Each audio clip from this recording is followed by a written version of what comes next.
Yeah, and then welcome, folks, to another containers from the couch, or we can say cloud from the couch, because we've been doing a lot of and we are live. I double check that we're in YouTube, LinkedIn. It looks like there might be errors, so you might want to take your friends to come and join in YouTube. But yeah, cloud from the couch, because this channel have been doing some talks around containers and cloud ops and agent ops. So, but for today, I'm the host of the EKS on the cloud, I guess, containers from the couch, the EKS session. And with me, I have two amazing people from the service team, the EKS service team, Siran and Amin. Go ahead, introduce yourself and what you do. Hey everyone, good afternoon, good morning, good evening, wherever you are in the world. I'm Sriram Ranganathan. I'm a product manager with EKS. Happy to be here to talk about EKS capabilities that we recently launched at reInvent this year. Great. Amin? Hey everyone, my name is Amin. I'm a software engineer at the EKS service team. I work with Sriram on EKS capabilities, KRO, and ACK things, and happy to be here. Yeah, and there's been a lot of talks about the EKS capabilities, which sounds generic, right? Like EKS has many capabilities, a lot of features, and a lot of people have been saying about the name, but is capabilities in terms of like IDPs and platform offering capabilities and platform teams using these new services to build platforms for their developers. So we're going to start with a few slides on talking about like the concept of like what are EKS capabilities, what is included, what we release, and then we'll follow up with some demos. So if you're seeing the title of this, you're seeing the recording. The topic today is EKS capabilities deep dive with ArgoCD, KRO, and ACK. So super happy to, this is our first EKS episode from 2026. So I'm glad that we started with EKS capabilities. So starting with EKS capabilities, Sirian, tell us why we built this. Sure. So if you traditionally look, EKS made it really easy for you to create and manage Kubernetes clusters. But when we talk to customers, they tell us that while it's easy to create and manage Kubernetes clusters, when it comes to deploying actual application workloads, managing your cloud resources at scale, it starts becoming difficult. So if you really look at how EKS has evolved over the years, when we initially started, we only had the Kubernetes managed control plane. We were fully managing the control plane for customers, but customers asked us for more. Initially, they would just, if they wanted any kind of compute capacity, they will just attach their EC2 instances to the cluster, and that's how they were managing all of their data plane requirements. We slowly introduced something called as managed node groups, wherein we provided the lifecycle management APIs for you to manage all of your node requirements. But we did not stop there. About 1.5 years back, we introduced the EKS auto mode, which fully manages the data plane for you. If you look at Kubernetes evolution journey from a node perspective and draw a parallel to all the additional things that you need to add to your Kubernetes cluster, uh, initially, let's say, for example, to make your Kubernetes production ready, you would need something like a CNI, you would need a core DNS for your service discovery purposes, or even a kube proxy, or so many other things which makes a Kubernetes cluster useful. Customers were initially self-managing it using Helm charts, or they would just apply the YAML and manifest to the cluster. We then introduced something called as EKS add-ons, which was we took the burden of providing a management API for you, wherein you can control all of the cluster add-ons that you require, but you still had to manage the upgrading, patching, and other things. We provided the patched version of those add-ons, but the control or the decision of when to patch and when to upgrade was completely with you. So we were thinking like, what's next? If you draw the parallels to the node journey, what if you think about it, EKS capabilities is equivalent to the EKS auto mode, but instead of the node management, we are taking on the additional extensions that you require for a cluster to be really useful. So at launch, we have like 3 different capabilities Yeah, that let's we go have to the introduced. first one. I think we have it here. Let me see. Yeah, so it's going to Yeah, be three, and those are the things like customers have been asking. Like, I install these things in Helm, and then I have like problems with upgrades. Same thing with auto mode, right? Like right. people were asking us, like, help us with upgrades. So we did auto mode for the nodes, and then the next thing is like, well, how do I know if things are compatible with the next version of Kubernetes? I get that question like every week, because I have like open source software, maybe from CNCF on all the projects that I install. Like, how EKS team can help me. So the first one is ArgoCD. tell us about this one. So ArgoCD is a continuous deployment tool that is pretty popular in the open source world, and the Kubernetes community is based on GitOps principle. What I mean by that is you define your source of truth for your application workloads in Git and let ArgoCD make sure that the actual state in the Kubernetes cluster matches the desired state in Git. So if there is any drift that happens, ArgoCD has the capability to reconcile and make sure that your actual state in the cluster always matches what is there in the desired state that is defined in Git. It is same as upstream ArgoCD. The only difference is we are managing it fully for you, so you are not responsible for, let's say, patching, auto scaling, or upgrading of the ArgoCD controllers. We do that on your behalf. One additional thing that you get nice out of the box with a managed offering is we also have made sure that we integrate with various other AWS services, so you don't have to worry about those. As an example, for user management, we don't manage any of the user credentials within the clusters. It is done through AWS IAM IDC integration. And the good thing about that is the IAM IDC allows you to federate the SSO login and your credentials, users management, group management, everything to your IDP provider. So if you're using something else outside, you can always federate that through the IDC. We The also single sign-on, yeah. single Even sign-on Keycloak, we Yeah, got an example with Keycloak that you can yeah, federate that. yeah, And I wanted to say also that it's not just Git. We did integrations with ECR, right? yeah. If people have been doing Helm charts or plain YAML files on OCI, the infamous workarounds that people did to get that token from ECR, right? And we were able to do that in ArgoCD out of the That's right. box using Yeah, AIM yeah. authentication. So ECR is one other integration that we did. We also integrated with the Secrets Manager service. So if you want to manage your repository credentials and other things, the EKS Argo CD automatically comes integrated with Secrets Manager. So you don't have to install separate agents for you to integrate with AWS Secrets Manager. And the good thing with Argo CD is it lets you manage in a centralized fashion or in a decentralized fashion. So you can have one Argo CD instance running per cluster Yeah. and let it just manage all the applications within that cluster, or you can use it in a hub and spoke model.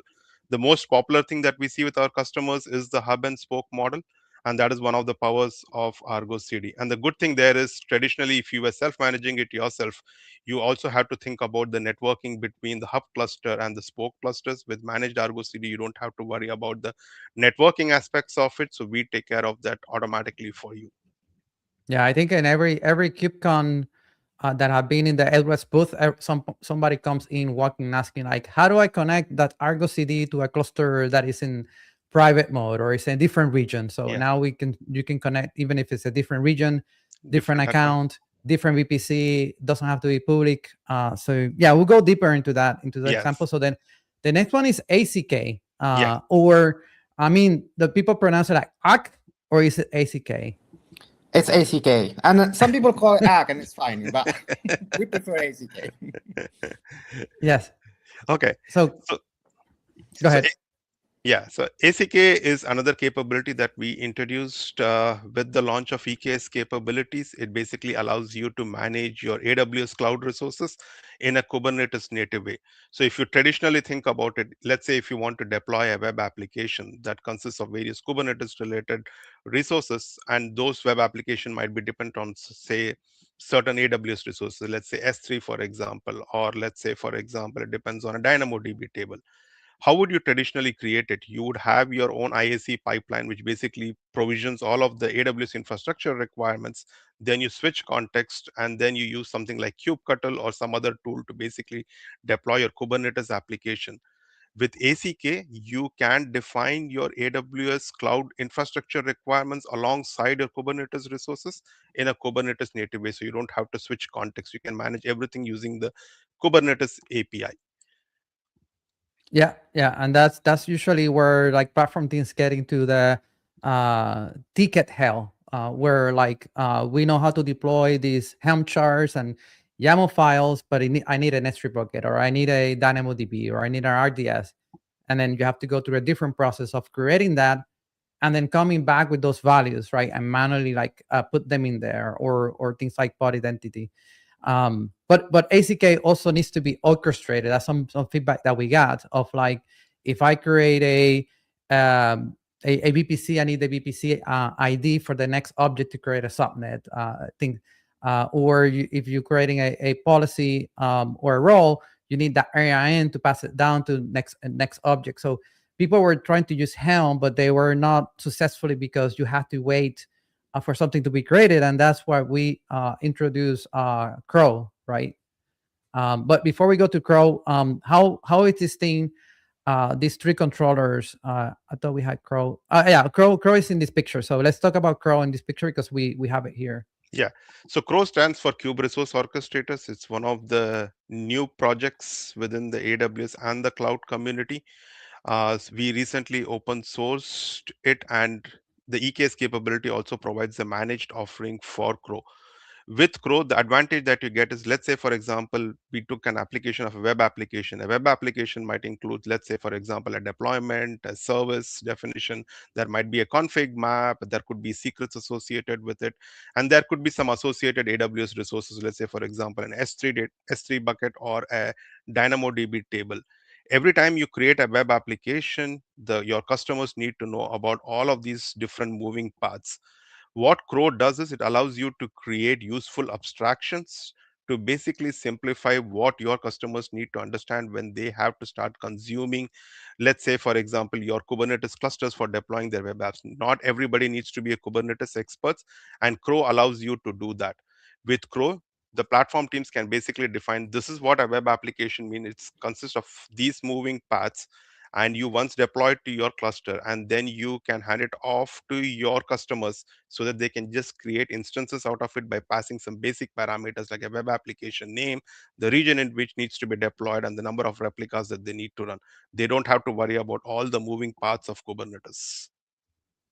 Yeah, and it's people have been taking the approach of doing a Helm chart, like I mentioned, but this is like something that you create a CRD, you create a type in the cluster, and then you take the benefits of all the Kubernetes programming model around RBAC, around namespaces, default values, like checking that strong checking of inputs, right? And also like things like if you don't put something, it will default to something, and also include things. Or so it feels like Helm templates, but it's inside the cluster and it's using some of the modern languages and DSLs like CEL. So for the people that want to know how this works, if you were before EKS capabilities and you wanted to use ArgoCD, ACK, and KRO, they existed and they exist still today in a GitHub, and you can get Helm charts and install them, but you get into the trouble of running them. So when you install them in your account, in your EKS cluster, you get those CRDs of like an application sets, the ACK resources.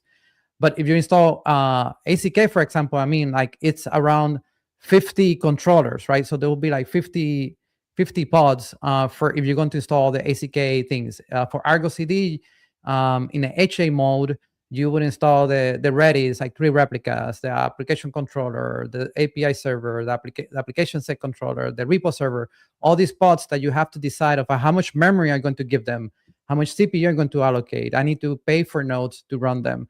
And then when I do upgrades, I have to make sure that they're compatible.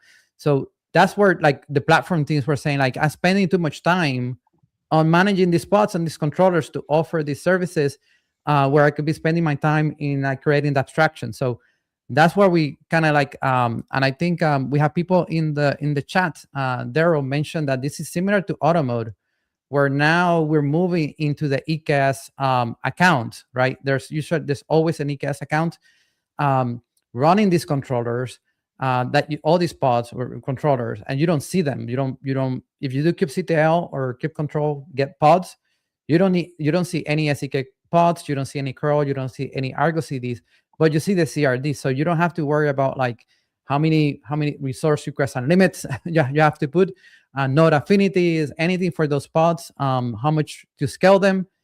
We take care of that for you, and then you just worry about the CRDs and the APIs. I think you're explaining a little bit what Argo is on reconciling from Git, also from ECR or any OCI, like ArgoCD, where we picked up the ArgoCD 3.x, and that one supports OCI, so you can package just plain YAML files, or you can package a Helm chart into a container registry and then tell Argo to deploy them. There's environments that they don't allow. Also on other environments that these EKS clusters, like GovCloud customers, don't allow to be connected directly to Git. So that was also another problem, Siri, and I mean, that customer had that they wanted to use ArgoCD, but then they couldn't connect to Git. So in this case, what is connecting to Git is the EKS account control plane, not your workload clusters. That those never touch ECR for the Helm chart, so don't touch Git. That's separately. That's a different account. So those customers that are like more sensitive to allowing things, or like they're doing AirGap, they can benefit from that. And then you also mentioned the hub and spoke, where you can have one ArgoCD and the model of like connecting and deploying things to remote EKS clusters. And one of the things that is I think it's the most important one is like a lot of customers were going to our booth and give us feedback is like the connectivity, the network connectivity. If you were doing this self-managed, you had to put like transit gateways and connect the VPC or VPC peering, or even like making it public endpoint of the Kube API to allow like maybe a region, cross a region. And then for ACK, what are the type of objects that people create mostly? Like we have some stats, right? I think AI roles is one very popular one. S3 buckets. Yeah, IAM is probably the most used ACK type. ACK type, because everybody like it needs to configure AIM access for different teams, and it's something that is not a management service, right? That you have to spin up, and like an RDS takes time. AIM is just configuration, and also pairs well with pod identity, right? Workload identity in EKS. We used to have, for people that have been using EKS for a while, we used to have URSA, and we still have it. But now we have a modern way of doing it with pod identity. So when you create the role in ACK, you can create the AIN role, you can create the pod identity, and also the pod and the deployment all in one RGD. We'll look into that. I think we have the example for that. And then KRO is something to highlight again. I mean, right, this is something that we are collaborating, with other companies and cloud providers, right? Because KRO is not ACK specific. I think that's a misconception. Yeah. So, yeah, as you said, like KRO is a Kubernetes controller that is in part of the Kubernetes 6. So it's an upstream project where multiple companies are collaborating together and making decisions together on the future of KRO and the features that we're gonna add. So yeah, like in general, KRO is a Kubernetes controller that lets you manage a set of any Kubernetes resources. So, and in high level, it allows platform engineers to define interfaces, which are Kubernetes custom resources or CRDs that will later translate to a set of Kubernetes resources. For example, you can have a CRD that will instantiated that will translate to a DynamoDB table, a deployment, a service, and a bucket. And of course, those resources, they can be native resources, they can be ACK resources, they can be Argo, they can be literally anything. They can be your own custom resources if you have custom controllers in home. On the other hand, you will have developers that will go and consume these CRDs. So the moment they want to provision these DynamoDB tables or these Kubernetes resources, all they have to do is to submit a CR for that CRD that is managed by KRO. So I think, yeah. Go ahead. I think a lot of companies were like building their own controllers to just put resources together, where that's a high bar for some companies. Like they have to have a person that knows Go, builder knows like create a CRD just to compose things, right? We're not calling APIs to submit a ticket, or internal API to submit a service or get data. And this way, KRO actually creates a CRD on the fly. You can do kubectl get CRD, and there will be a new type in Kubernetes, and behind it, there's a controller that you didn't wrote. Like that's the system of curl that you create in CRDs on the fly, creating those types where like in the past people were creating and recreating and recreating writing Go controllers that had to maintain, right, just to compose things. Like they were not like creating calling APIs.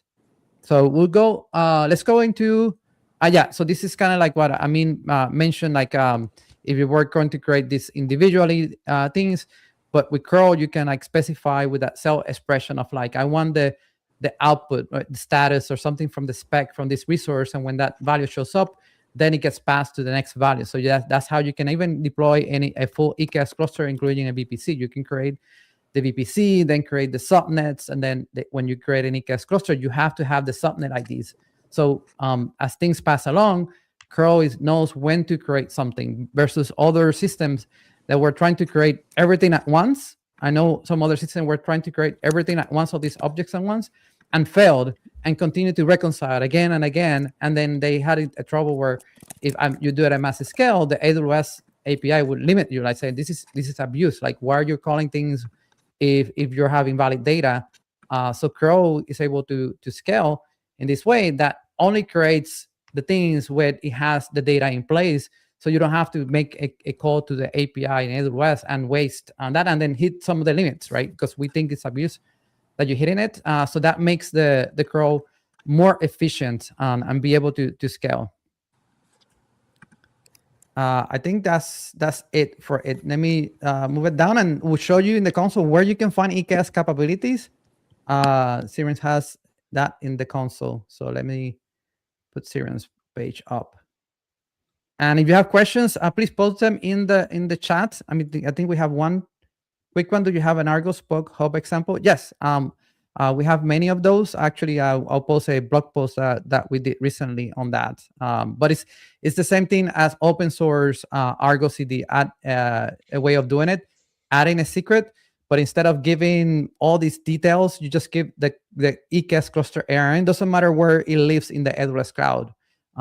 We'll be able to find it and attach to it, and then authenticate using access entry. So thank you for the question. Go ahead, Siren. We see your screen. You see my screen? Okay, perfect. Sorry if I'm not looking at the camera. I have like two screens, so I'll be using the alternate screen for the demo. So as you can see, like we have like 4 clusters here. So let's go ahead and figure out how do we go about enabling these capabilities, which is ArgoCD, ACK, and KRO. So I have a cluster which is already provisioned. So once you click on the cluster, this is the overview page. If you see here, there is a new tab for EKS capabilities. So you click on capabilities and then it categorizes by different capabilities that are available. Under deployment section, you have ArgoCD, and under resource management, you have 2 of them, which is the ACK controllers and the KRO controllers. So I will go ahead and create the capability. So you click on create capability. You select the capabilities that you want. In this case, for demo purpose, I'm going to select all 3 of them, but it's not necessary for you to choose all 3. It's completely flexible. You can choose whichever ones you want based on your use case. So once you click next, it basically has most of the information pre-filled for you. It automatically populates a name for the capability that makes it easy for you to refer and describe it at a later point of time. Every capability requires an IAM role that you need to create and pass. If you're using the console, we also make it easy for you to automatically create this role for the first time. In this case, I have already created it. If you don't have one, you can click on create ArgoCD role, and it basically navigates you through the entire IAM workflow where all of the values are pre-populated for you. If you feel that those roles have additional permissions and you want to scope it down, you can always scope it down. This IAM role is basically needed because these controllers, as Carlos mentioned previously, they do not run within your own clusters. They run in AWS managed infrastructure. So AWS or the EKS controllers corresponding to Argo CD, corresponding to ACK and KRO, need a way to make AWS API calls on your behalf. And that's the reason why we need the IAM role. And when you specify the IAM role, it comes with a new trust policy. You can see it in our docs. There is a new trust policy that we introduced. The trust policy ensures that we are able to assume the role and carry out the regular Kubernetes functions within your clusters. So we also create an access entry behind the scenes so that we can carry out all the Kubernetes related functions within your own clusters. For Argo CD, Yeah, you have to, and you can scope it down like that AIM role is the one that you're going to, if that AIM role is the one that you're going to configure of saying, I want to give this Argo CD with this AIM role access to code connections, right? To connect correct. to a Git that is private, or connect to code commit, for example. We have support for code commit, or connect to ECR because you're authenticating, you have that trust. And a lot of companies want to have AIM authentication where they do cloud trails, they can like verify who's accessing it. And then this is the role where you're going to allow kubectl, right? Kubernetes access, and you can like allow to be root, like deeply like self-managed, like you can deploy anything to any namespace. But in some environments, maybe you want to say, no, ArgoCD only going to deploy to these namespaces, for example, in a remote cluster or the same cluster. So you have to configure access entries with the configuration that you wish. Like you can use script even. Yep, that's right. And then you have the Argo CD endpoint access. For this particular demo, I'll just keep it as public, but if you prefer private, you can always select it as private. And then you What is see, private, Syrian? What would people use private? so private is basically needed when you want to make sure that you have restricted access to your Argo CD API server endpoint. So let's say, for example, you can create a VPC endpoint and then directly access it over a private network using that particular endpoint instead of it being available over the public network. And then we have the SSO configuration, which is done through the IAM IDC. In this particular case, I have already created an IDC instance, which is hosted in the US Eastern region. So it can be in any region. It need not be in the same region. You select the region, specify the instance, and then you can assign the Argo CD RBAC. So you click on this role. It will basically look at your IDC instance and bring up all the existing users and roles. So in this case, I'm just going to grant myself admin privileges. Yeah, and And to that's clarify pretty much this configuration, a lot of people ask like, what happens to the typical Argo CD way of doing RBAC and project? That's still established. So as a best practice, which I recommend is like, you can use if you are coming from Argo CD and you already have like all these projects with their own individual groups and RBACs, and that's how you manage it. You can continue doing that. And then this one is something where you define the groups. But the what it can do, like you can sync an app or delete an app, that's done in the Argo project. that's right. Coming to ACK and CRO, there is hardly any configuration required. The capability name is already pre-populated. It just requires a role for you to pass. Even for CRO, you need a capability role. You might wonder, why do we need a IAM role for Kube Resource Orchestrator? Because it does everything within a Kubernetes cluster. The main reason is it does not need any additional permissions, but it still needs a trust policy so that we can connect to this cluster to carry out the regular CRO functions. So that's the purpose of this particular IAM And role. the ACK one is the one that you're going to configure and give access to create an RDS database or create an S3 bucket. So the permissions are associated with this one, or you can assume a different role, right? I mean, That's right. from this role, you can allow to assume a different role that's the one that has the S3 bucket Yes, access. you can definitely like do role chaining in there.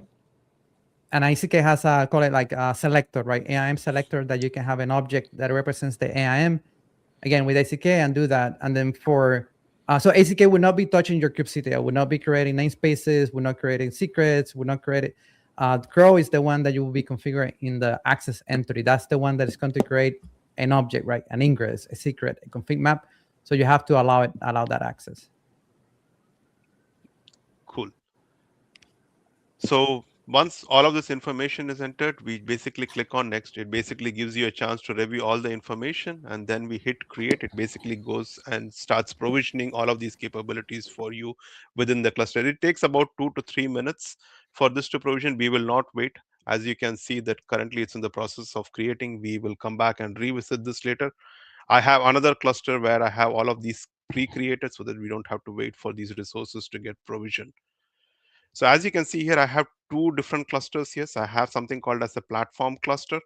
The platform cluster is the one which is currently hosting my Argo CD capability. And the spoke cluster is connected to this platform cluster. So the way I do is I'm going to deploy an Argo CD application to the platform cluster, but my target destination is going to be the spoke prod one cluster. So let's go ahead and see what the capability So in looks that like. use case, for folks that are platform engineers, right, that they ask like, do I need to install ACK and KRO or ArgoCD on every cluster? You only have ACK and KRO. You have ACK and KRO in the target cluster, right? Correct. Yeah. So if you see, if I go to the Spoke Prod 1 cluster under capabilities, I have Yeah, there's no ACK and Argo CRO CD here. enabled here. There is no Argo CD enabled here. But if I go back to my hub cluster, which is my platform cluster, and go to the capabilities, You I only have have Argo Argo CD, CD. CD enabled here. So I deploy my apps here, but it gets targeted to the remote cluster. Right.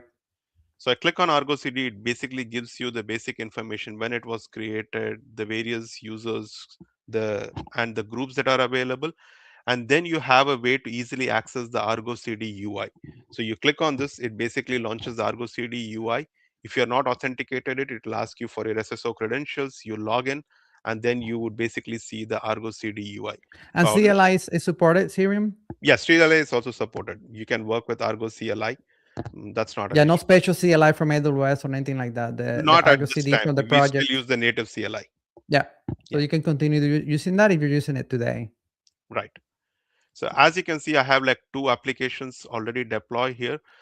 Before we jump on, I quickly wanted to deploy a new app as part of this demo because it uses both native Kubernetes resources and some AWS resources. It takes some time to provision. So let's go ahead and first install that application. Then we will go into the dynamics of what is Yeah, kick it happening off. behind the scenes. Yeah, I just wanted to kick it off as part of this demo. So And let when you me do that, go. I think there's a question here. Does the Argo CD EKS support managing external cluster from other cloud providers? And can this be done without making the Argo CD endpoint public accessible? No, at this point, we only support EKS clusters, like I mentioned with the EK cluster RN. And you don't have to make it public. Thank you for the question. Okay.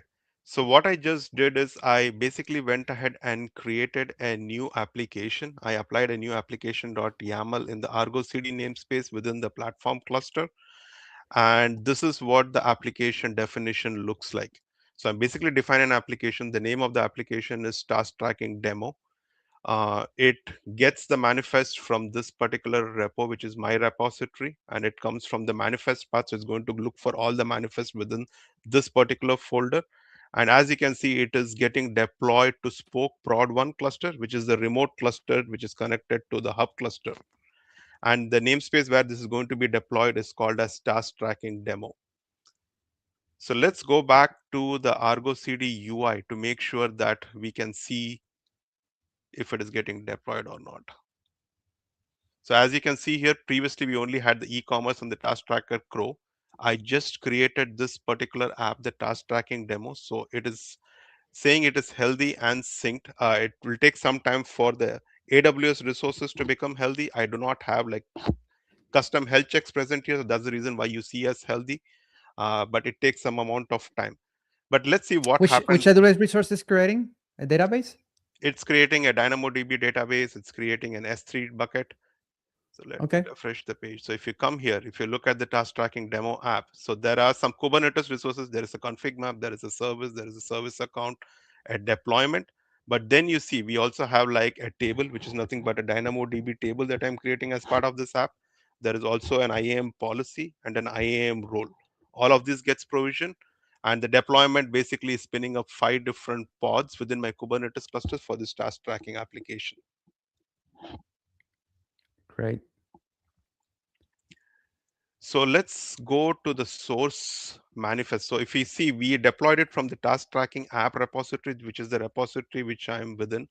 So if we go to the manifest folder, there is a YAML file that I have defined. If I open this YAML file, this is basically a CRO's RGD's instance.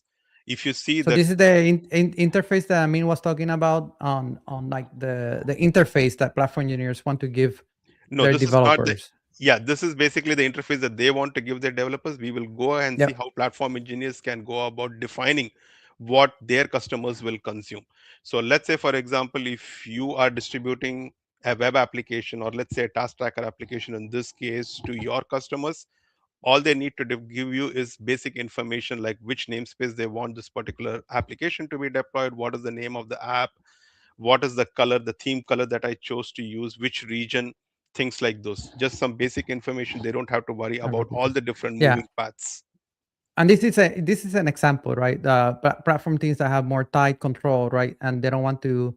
The developers just maybe want to just specify an image, like the new image for the app, and then even like the namespace, they don't have to worry about, like, because the RGD can create the namespace and then put things in that namespace. So you can make it as providing all these options to developers, or you can say there's all optional, like, and then just give me the image. Or something about the app, in this case, your theme Correct. color. So let's go ahead and see, okay, I deployed this instance, but how does Kubernetes know what this API means? That is because I have already defined a CRD using KRO. So let's go ahead and pull that CRD up to see how that CRD looks like. So RGD is the definition of, like, me as a platform engineer, I'm deciding that when a developer give me web app instance, these are the 6 things I'm going to create, and some of them are going to be AWS resources. That's right. So if you see here, this is the task tracker app resource graph definition that we have already deployed into the cluster. So if you can see here, we already have like various resources that are already changed. So it has an IAM policy. We define So what it's up a little bit on the AIM policy. So this is where ACK comes in play, right? This is not a typical Kubernetes object. This is a custom object, but it's from ACK because it says service.gates.io. That's right. And there's an ACK controller, like, looking at this object, but you never see this pod in your cluster. I think somebody was asking around those things. The ACK is going to reconcile this object. This is how the AWS resources get created, and basically it's the same APIs, but in this case it's going to be in YAML. That's right. So we spoke about how KRO automatically handles dependencies. So if you see here, I have the policy definition here, but if I go into the definition for IAM role, if I scroll down, it already has a cell expression that is pointing to policies. So this is how KRO knows that if I need to create an IAM role, I need to have an IAM policy before it. And that is done by using the cell expression, wherein we reference other objects within the definition. And cell, I mean, can you tell a few things about cell, why each cell was chosen, or like where other places that cell is used in Kubernetes land? Yeah, so cell was chosen because it was getting popular in the API server land. Today, when you define webhooks or validation admission policies, you often have to use cell to write, I would say, match conditions or matching conditions in general. The reason why the API server uses cell is that it's quite cheap, efficient, and performance is very hard to make mistakes with it. So it was quite a natural choice for KRO, as it fit very well the use cases that we had. As opposed to using something like Go templates or Jinja? Yeah, so it's what we call like a non-Turing complete language, which basically means it doesn't have for loops. It will always terminate. It doesn't have recursion. You cannot define functions.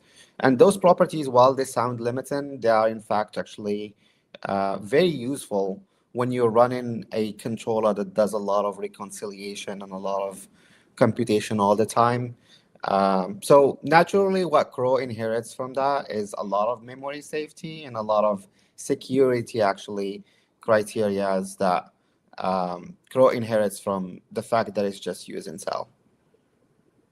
And at what scale can one KRO controller handle? How many resources?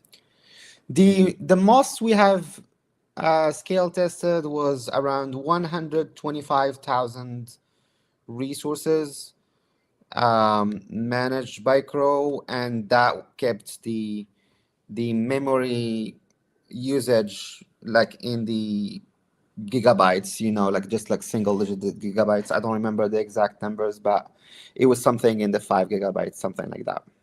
Yeah. So if somebody's like questioning, like, if this is going to be if I start today, right? How it's going to scale? Like it can scale very, very large. Go ahead, Siren. You were showing the YAML. You're going to show it in this. Okay.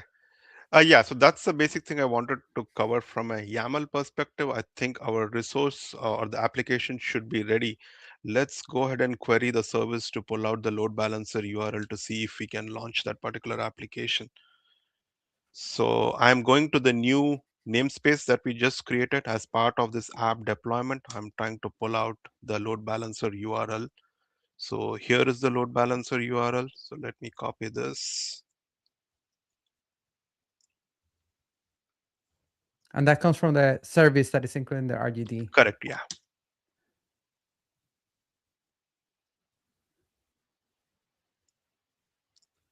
So if Looks it's like not there working, might be maybe the load balancer is still being this load created. Takes balancer is like 3 probably minutes. still getting created. But yeah, I also had a backup that we already had. So this is an app that I already deployed. This one is just a new instance of it. So let's go ahead and create a new task here. Let's say we call it as containers from the couch task. And we add the task here. You see the task getting lined up, but because this app is connected to DynamoDB, we can go to DynamoDB instance to make sure that it is working. So let's go to DynamoDB. Within the DynamoDB table, let's pull out the different tables. As you Yeah, can we see, see there the are 2 two tables tables there. here. Yeah. This is the one which I originally created. This is the one which just got created, the demo one. So let's go into this particular one. And if we look at the items, if we come down here, there is this new task, Yeah. containers from To the couch prove it proves task. the app works. Yeah. And So how is the app able to talk to DynamoDB it is in able terms to. of permissions? So it is through the IAM permissions that you specify when you start creating this. So if you go to the RJD definition, we had like an IAM role that we created, which depended on a policy that you inject into the RJD table. So if I go back here, And then we use pod identity here or IRSA? I'm using URSA here, but you can do pod Okay. identity. Yeah. Yeah, and that's how you got like in other providers. It's called workload identity, so it's the same thing. There's a Perfect. question. There's another question. Let me see this one. It says, can the custom config for the ArgoCD add-on be modified, like CPU, memory, requests, replicas? Oh, this is a fun one. So the ArgoCD config map is not currently supported. We're looking into what fields we're going to add. But the important thing and the good thing is you don't have to worry about setting CPU, memory requests, and replicas because that's something that we handle. You don't longer need to specify any of that because you don't own the pods. You don't see those pods. So you don't have to care about how much CPU and memory they take. There's a pricing model that you pay for a base one for the EKS capability, these different pricing tiers for each one, and then the number of applications apps. So, but you don't pay for CPU and memory. You don't have to worry about nodes or EC2 instances size. That's right. As you said, like there are certain configurations that you don't need to worry about, but we are also evaluating what are the safe configuration options that you might want to control over. So we are actively having conversations with customers to see what configurations we can open out for each of the EKS capabilities. But CPU requests, CPU limits, or memory request and limits is not something that you need to worry about when using EKS capabilities. Yep. Yeah. And the webhooks work. So if you have the webhooks, that's something that you can configure with ArgoCD. So all those things work in ArgoCD out of the box because we're running the open source software. Same thing for ACK and KRO, right? I mean, like we don't make drastic modifications of the ACK and KRO that you find in GitHub. We run it at scale, but we don't change the functionality, and we keep upgrading as new versions of the KRO and ACK comes out, right? Yeah, it's like all the development is still happening upstream. So for both KRO and ACK, we do still contribute to the projects directly, and EKS capabilities is just managing those controllers for you in a nutshell. You have something else to show, Serum? No, that's pretty much it. Okay. And I mean, do you want to cover a few things that we have recently done in KRO? Maybe people watch what KRO was maybe a year ago, but we had a couple of new features in the last maybe 3 releases. Yeah, so KRO is extremely active. I think the list is super long of the features I could talk about. But Or maybe include when. What is include when? So include one allows you to include resources conditionally, like only when specific conditions are met. For example, I only want to create an ingress if I truly want to expose my application. And you can turn that include when to false so that you can only have a deployment and a service without really um, exposing it. One of the probably like most exciting features we've had lately was collections in KRO. So collections allow you to create, it's basically a for loop. It allows you to create multiple resources of the same kind within the same set of resources. For example, I want 2 subnets or 3 subnets. I don't have to declare that multiple times. I can reuse the same um, template and just like use a sort of a for each or a for loop around it in order to replicate it multiple times. Yeah, even for bootstrapping configuration, right? Platform team can just configure an EKS cluster and it wants this set of namespaces based on the number of tenants or whatever criteria that they want to create or resources. So it's an iterator that you can do it for each. I think I'm showing the new website. I think this is a new website showing for main that you have the for each. I really like the external reference. I'm using this one in a solution that I'm building for multi-tenant SaaS application.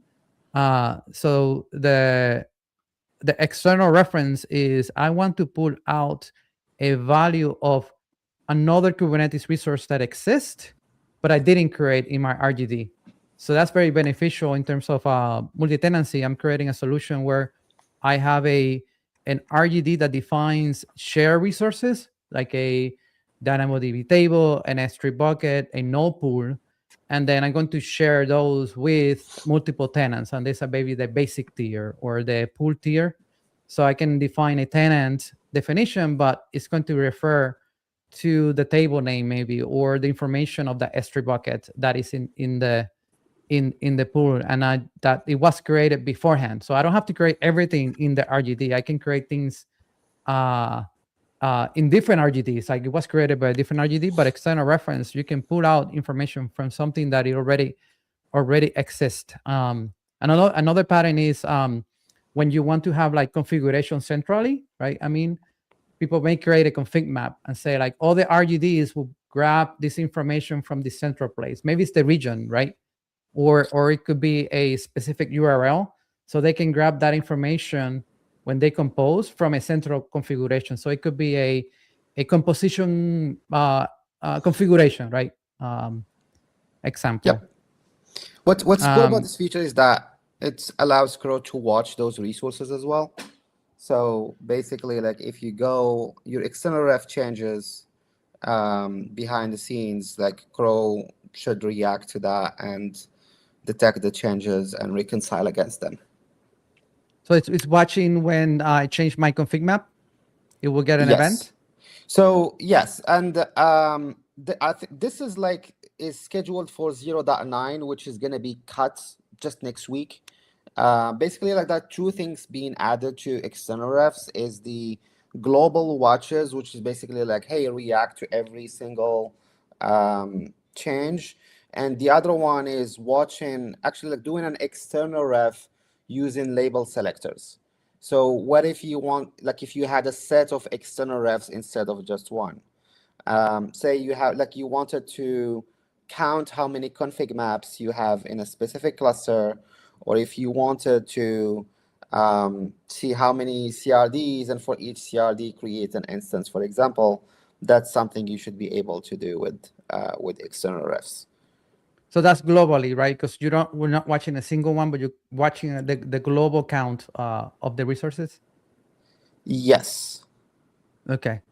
And then the last one, because we're running out of time, I wanted to show this one, which I hit kind of like a mental issue the other day. I wrote a blog post on this one, on like deploying a pod and the AI role, AI policy, and the pod identity at the same time but my pod was not able to access the S3 bucket, and it was because the mutation webhook was not there. But the thing that I learned building that is the readiness aspect on it. On like you, for example, if you use ACK and in your RGD, and that ACK is creating something like, let's say, RDS, and it doesn't get created in 2 seconds. It takes maybe a minute, maybe it takes 5 minutes. You want to say to the KRO system, this ACK resource is not ready yet until the ACK status says that the RDS is done. And then basically that's the functionality that I think is I use in the blog post to check the conditions on this other resource, right? Because if you just include things and you have an ordering problem, you can have the ready when saying, KRO, this is not ready to be like used by another reference until the status of this object, which could be, in this case, ACK. In ACK, the good thing in ACK, there's one status that is every ACK resource has. It's like, I think it's reconcile sync. Trying to remember the name. I have it in the blog post, but it's a reconcile, and every ACK resource is the same name, so you don't have to like I guess what is the status for ACK. But if it's another custom resource, you can do it. That's different from like creating a secret or a config mat. It's almost atomic when it gets created, so you don't need like ready. When a secret is ready is when it's written, right?